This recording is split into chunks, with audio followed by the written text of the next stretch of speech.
Thrones of Blood, the 10 most vicious Russian queens. Russia, land of icy plains, impenetrable forests, and unyielding ambition. We often think of it as a place ruled by czars, by men of iron will and iron fist. But what about the women? These weren't just women who inherited power, these were women who fought for it, clawed for it, and weren't afraid to spill oceans of blood to keep it. Join us as we uncover the 10 most vicious Russian queens in history. Prepare yourself, because the truth is often far more terrifying than any fiction.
Through the ages as a warning cross, a Russian ruler at your peril. Sophia Alexeyevna, the regent in the shadows. Fast forward a few centuries and we find ourselves in the opulent court of the Romanovs. Sophia was never supposed to rule. She was the daughter of Tsar Alexis, but her younger brother, the sickly Ivan Feev, was the heir apparent. When their older brother, Fyodor III, died, Sophia orchestrated a coup. She used the Streltsy, the Tsar's own musketeers, as her muscle, a brutal force more than willing to crack skulls and silence dissent. Sophia became regent, ruling in Ivan's name, but everyone knew who really held the reins of power.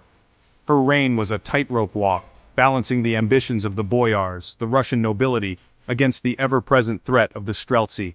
Sophia played the game masterfully, manipulating both sides to her advantage, but her ambition would ultimately be her undoing. Her half-brother Peter, the future Peter the Great, grew tired of her shadow rule. In a dramatic showdown, Peter outmaneuvered Sophia, stripping her of her power and banishing her to a convent. Catherine the Fern, from peasant to empress. Catherine Fern, the woman who would become Empress of Russia, started her life as Marta Skavronskaya, a peasant girl in the Baltic region. Catherine's path to power began when she caught the eye of Peter the Great. She converted to Orthodoxy, took the name Catherine, and became Peter's mistress, eventually his wife. When Peter died, Catherine, the former peasant girl, found herself in a precarious position. But Catherine was a survivor. She used her wit, her charm, and her network of allies to outmaneuver her opponents. Whether through poison or political maneuvering, Catherine secured her place on the throne, proving that sometimes the most unlikely candidates can rise to the top. Anna of Russia, the Empress of Humiliation. Empress Anna, niece of Peter the Great, ascended to the Russian throne in 1730. Anna was a woman who seemed to derive pleasure from the misfortune of others. She surrounded herself with court jesters, often nobles she'd forced into servitude.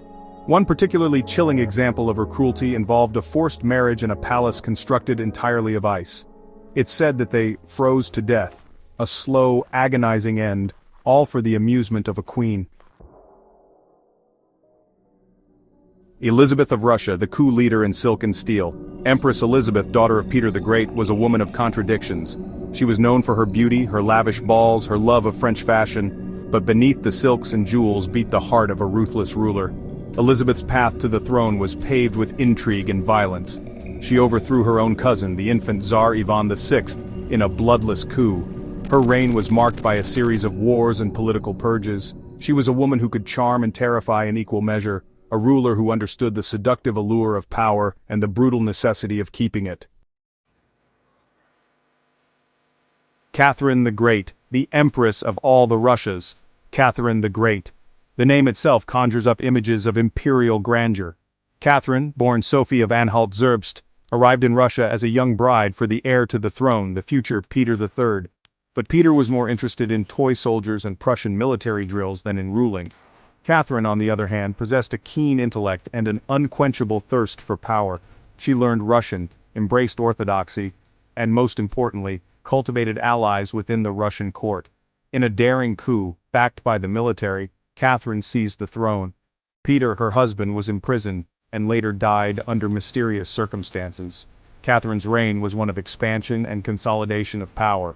She crushed rebellions, expanded Russian territory, and cemented her image as an enlightened despot. Maria Fyodorovna, the power behind the throne. Maria Fyodorovna, wife of Tsar Paul I, never officially ruled Russia. Maria was the quintessential power behind the throne, a woman who understood that sometimes the greatest influence is wielded not from the throne room, but from the bedchamber. Paul, her husband, was a strange and paranoid man. Maria began to exert her own influence, subtly at first, guiding his decisions, whispering in his ear. And then, in a move that shocked the court, Paul was assassinated. While there's no direct evidence linking Maria to the assassination, many historians believe that she at least knew about the plot. Alexandra Fyodorovna, the Tsarina and the Mad Monk. Alexandra Fyodorovna, wife of Tsar Nicholas II, the last Tsar of Russia, walked a path paved with tragedy and blood. Desperate to find a cure for their son Alexei's hemophilia, Alexandra turned to Grigory Rasputin, a charismatic Siberian peasant healer. Rasputin became a trusted advisor to the Tsarina, influencing appointments and shaping policy. His presence scandalized the court and further eroded the already dwindling public image of the Tsar and his family. Catherine Dolgorukova, the Tsar's last love. Catherine Dolgorukova was never a Tsarina, never crowned, never officially recognized as royalty. She was the mistress and confidant of Tsar Alexander II. Their affair, though conducted in secret, was an open secret in the Russian court. Alexander showered her with gifts, titles, and most importantly, his time and attention. Catherine used her position to advance her own agenda, promoting her allies and punishing her enemies. They resented her influence, her hold over the Tsar, and they whispered of treason. Just when it seemed their love affair couldn't get any more scandalous, Alexander's wife died, and he was now free to marry Catherine. But their happiness was short-lived. Ekaterina Dashkova, the architect of a coup.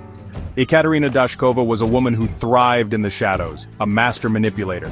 She was a close friend and confidant of Catherine the Great. Ekaterina was instrumental in orchestrating the coup that placed Catherine on the throne. She rallied support among the nobility, spread rumors, and ensured that key figures were in place when the moment of truth arrived. With Catherine securely on the throne, Ekaterina Dashkova's influence only grew. She became a trusted advisor, her advice sought on matters of state. She was a key figure in the early years of Catherine's reign, helping to solidify Catherine's grip on power. Russia's queens weren't just powerful, they were dangerous. From icy plains to opulent palaces, they ruled with a ferocity that rivaled any czar. These women weren't afraid to play the game of thrones, and they played it for keeps. Their stories are a reminder that power knows no gender, that ambition can burn just as brightly in the heart of a queen as in a king. Who do you think was the most vicious? Let us know in the comments. And don't forget to like, subscribe, and hit that bell icon for more dark history.